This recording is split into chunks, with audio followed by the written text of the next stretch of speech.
সুইডেনে বাসা পাওয়া নিয়ে আপনি খুব চিন্তিত, তাই না? তাহলে আজকের ভিডিওটি আপনার জন্য। সুইডেনে নতুন আসলে বাসা খুঁজে পাওয়া একটা চ্যালেঞ্জের ব্যাপার হতে পারে, বিশেষ করে যদি আপনি একজন স্টুডেন্ট হন। আজকে আমি আপনাদেরকে দেখাবো কিভাবে সহজেই বাসা খুঁজে পাবেন এবং কিভাবে সঠিক রেজিস্ট্রেশন প্রক্রিয়া অনুসরণ করে আপনার বাসার খোঁজ শুরু করবেন। তো এখন চলেন দেখি কিভাবে সুইডেনে কম টাকায় হোস্টেল, স্বামী স্ত্রী বা বাচ্চা সহ এবং একা থাকার জন্য আপনি বাসা ম্যানেজ করবেন, সেটা নিয়ে আজকের ভিডিও। কম্পিউটারে চলে আসলাম। আপনারা অবশ্যই কম্পিউটার দিয়ে কাজটা করবেন, কারণ ফোন দিয়ে করতে গেলে কিন্তু আপনাদের অনেক ভুল হতে পারে, যেহেতু ডিসপ্লেটা ছোট। তো চলুন শুরু করা যাক। সুইডেনে বাসা পাওয়ার জন্য আপনাকে আগে বিভিন্ন বাসা এজেন্সিতে রেজিস্ট্রেশন করতে হবে। রেজিস্ট্রেশন করার পর থেকে প্রতিদিন আপনার নামে পয়েন্ট জমা হতে থাকবে। এখন আবার আপনার মনে কোয়েশ্চেন আসতে পারে যে ভাই, এই পয়েন্ট আবার কি? পয়েন্ট মানে হচ্ছে আপনি কতদিন ধরে বাসার জন্য অপেক্ষা করছেন তার একটা হিসাব। যার পয়েন্ট বেশি থাকবে সে কিন্তু বাসা পাওয়ার লাইনে এগিয়ে থাকবে। তাই যত দ্রুত সম্ভব আপনারা চেষ্টা করবেন রেজিস্ট্রেশনটা করে ফেলার জন্য, তাহলে আপনাদের পয়েন্টটা বেশি থাকবে। আর আপনাদের যদি পয়েন্ট বেশি থাকে সেক্ষেত্রে আপনাদের ভালো একটা বাসা পাওয়ার সম্ভাবনা অনেক বেশি থাকবে। আসার আগে জাস্ট কনফার্ম করবেন। তো চলুন দেখি প্র্যাকটিক্যালি। তো আমি স্টুডেন্ট বলে লিখে সার্চ করব। এই যে আমাদের ওয়েবসাইটে চলে আসছে, এখানে ক্লিক করবেন। ক্লিক করলে ওপেন হবে। তো নেটের জন্য একটু স্লো কাজ করতে পারে। তো উপরে এখানে দেখেন লগইন যে অপশনটা আছে, এখানে ক্লিক করবেন। তারপরে যে নিচে এখানে দেখেন রেজিস্ট্রেশন, এটাতে ক্লিক করবেন। সুইডিশ ভাষায় দেওয়া আছে। অনেক ছোট ছোট ব্যাপার আছে যেগুলো কিন্তু আমাদের মধ্যে অনেক কনফিউশন তৈরি করে। এই ছোট ছোট ব্যাপারগুলো অনেকের কাছে কোনো সমস্যা না, আবার অনেকের কাছে ব্যাপারগুলো অনেক কমপ্লেক্স হয়ে ওঠে। দেখেন এখানে হচ্ছে সুইডিশ পার্সোনাল নাম্বার, এটা তো আপনার নাই। তো আপনি কি করবেন? আপনি এটা চাইলে ইয়েস দিয়েও করতে পারেন এবং নো দিয়েও করতে পারেন। কিন্তু কেন?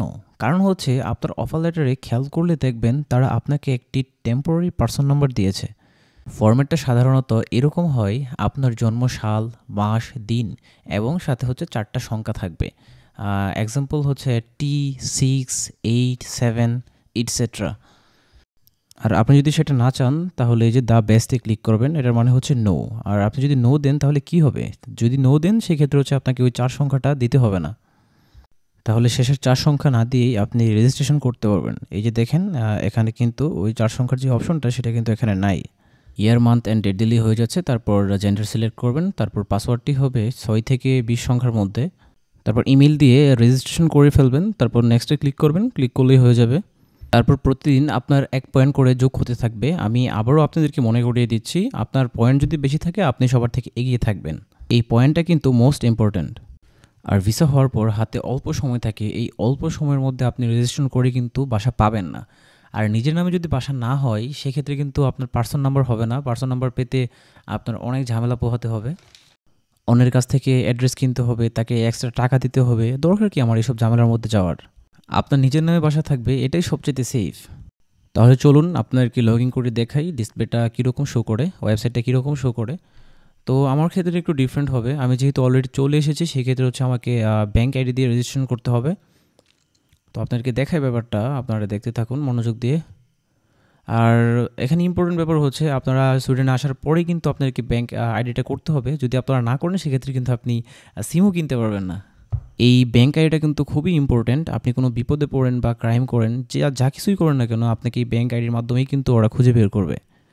এই ব্যাঙ্ক আইডির মাধ্যমেই কিন্তু সিকিউরিটিটা মেনটেন করা হয়। আপনি চাইলেও কিন্তু এখানে আসার পর আপনি কোনো অপরাধ করতে পারবেন না। যদি আপনি কোনো অপরাধ করেন সেক্ষেত্রে হচ্ছে আপনাকে ওরা ইমিডিয়েটলি বের করে ফেলতে পারবে এই ব্যাঙ্ক আইডির মাধ্যমে। দেখেন এখানে সব কিছু আছে, অ্যাপার্টমেন্ট, সিনিয়র, ইয়ং হোম। তো আমরা এখানে ক্লিক করব স্টুডেন্ট অ্যাপার্টমেন্ট 17তে। এখানে দেখেন আমার অ্যাপার্টমেন্ট পয়েন্ট হচ্ছে 280, তারপর হচ্ছে স্টুডেন্ট অ্যাপার্টমেন্ট পয়েন্ট 102। মাশাআল্লাহ, কত বেশি, বুঝতে পারতেছেন? তো আপনার পয়েন্ট এরকম বেশি হলে কম রেটের যে বাসাগুলো আছে আপনি ইন্টারেস্ট দিলে সবার আগে আপনি পাবেন। এই যে দেখেন এখানে হচ্ছে 3500। তো এই যে রেটটা, এইগুলো কিন্তু হচ্ছে সুইডেনের সবচেয়ে নিম্ন বাসা যেগুলোকে বলে। তো এগুলো কিন্তু পাওয়া যায় না পয়েন্ট কম থাকলে। এগুলো নেওয়ার জন্য সুইডিশ বা অন্যান্য দেশের যারা আছে ওরা এক প্রকার যুদ্ধে লেগে থাকে। তো আপনাদের যদি পয়েন্ট বেশি থাকে সেক্ষেত্রে আপনারা বাসাগুলো পিক করতে পারবেন। আপনাদের পয়েন্ট থাকাটা খুবই জরুরি। ওকে, তাহলে চলুন আমরা এই বাসাটা দেখি আপনারা কী কী ফেসিলিটি পাচ্ছেন। তো আপনাদেরকে অবশ্যই কিছু ব্যাপার মেনটেন করতে হবে। তো এইখানে দেখেন এই বাসার যেই সাইজ সেটা হচ্ছে 21 সেন্টিমিটার। তো একজন স্টুডেন্টের মিনিমাম হচ্ছে আপনার সাইজ থাকতে হবে একজন স্টুডেন্টের জন্য 17 সেন্টিমিটার। আর আপনারা যদি এইখানে 2 জন থাকেন সেক্ষেত্রে কিন্তু ওরা আপনাকে পার্সন নাম্বারটা দিবে না। আপনারা যদি এখানে 2 জন থাকতে চান সেক্ষেত্রে হচ্ছে আপনাকে এটার সাইজ হতে হবে 40 সেন্টিমিটার। আর যদি 40 সেন্টিমিটার না হয় সেক্ষেত্রে আপনি পার্সন নাম্বার পাবেন না। এই যে ব্যাপারগুলো, এগুলো কিন্তু আপনাকে অবশ্যই মেনটেন করতে হবে, নয়তো আপনি বিপদে পড়বেন। আর এই ব্যাপারগুলো যদি আপনি মেনটেন করে পার্সন নাম্বারের জন্য আবেদন করেন সেক্ষেত্রে হচ্ছে আপনি কোয়ালিফাইড হবেন। আর আপনারা যদি একজনের রুমে 2 জন থেকে সেম অ্যাড্রেস ব্যবহার করে পার্সন নাম্বারের জন্য অ্যাপ্লাই করেন সেক্ষেত্রে হচ্ছে আপনাদের সব ডিটেলস ওদের কাছে থাকবে। ওরা হয়তোবা ওরা আপনাকে দিয়ে দিতে পারে, কিন্তু আবার চাইলে কিন্তু সমস্যাও করতে পারে। এরকম বহুত রেকর্ড আছে, এরকম সমস্যায় পড়েছে অনেকেই। সেম অ্যাড্রেস ইউজ করে যদি আপনারা 2 থেকে 3 জন মানুষ অ্যাপ্লাই করেন, এমনও হতে পারে আপনারা কেউই পাচ্ছেন না। তো এইসব ঝামেলায় যাওয়ার কোনো দরকার নাই। আপনারা যতজন থাকবেন সেই অনুপাতে বাসা নেবেন। আর এই ব্যাপারগুলো মেনটেন না করার জন্য যদি আপনারা পার্সন নাম্বার না পান তাহলে কিন্তু আপনারা ব্যাঙ্ক আইডি খুলতে পারবেন না। ব্যাঙ্ক আইডি, ব্যাঙ্ক অ্যাকাউন্ট না হলে কিন্তু আপনারা জবও করতে পারবেন না। এগুলো খুবই গুরুত্বপূর্ণ। পার্সন নাম্বার, তারপর হচ্ছে ব্যাঙ্ক অ্যাকাউন্ট, এগুলো এসেই খুলে ফেলতে হবে। আচ্ছা, এখন তাহলে বলি স্টুডেন্ট হোস্টেলে উঠলে আপনি কী কী সুবিধা পাবেন। আপনি 10 মাসের ভাড়া দিবেন, 2 মাস ফ্রি থাকতে পারবেন জুন জুলাই। এটা কিন্তু স্টুডেন্টদের জন্য মেসিভ ডিসকাউন্ট। তারপর ব্রডব্যান্ড ইন্টারনেট আপনারা ফ্রি পাবেন। বাইসাইকেল স্টোরেজ, আপনারা জানেন যে বাইসাইকেল রাখতে কিন্তু টাকা লাগে, কিন্তু স্টুডেন্ট বলতে লাগবে না। এই ছিল আমাদের আজকের ভিডিও। আমি আরও কিছু ওয়েবসাইটের লিঙ্ক দিয়ে দেবো কমেন্ট অথবা ডিসক্রিপশানে, আপনারা চেক করে নেবেন। আর দেখা হচ্ছে পরবর্তীতে এরকম কোনো ইনফরমেটিভ ভিডিও নিয়ে। সেই পর্যন্ত চ্যানেলটি সাবস্ক্রাইব করে আমাদের পাশে থাকার জন্য অনুরোধ রইল।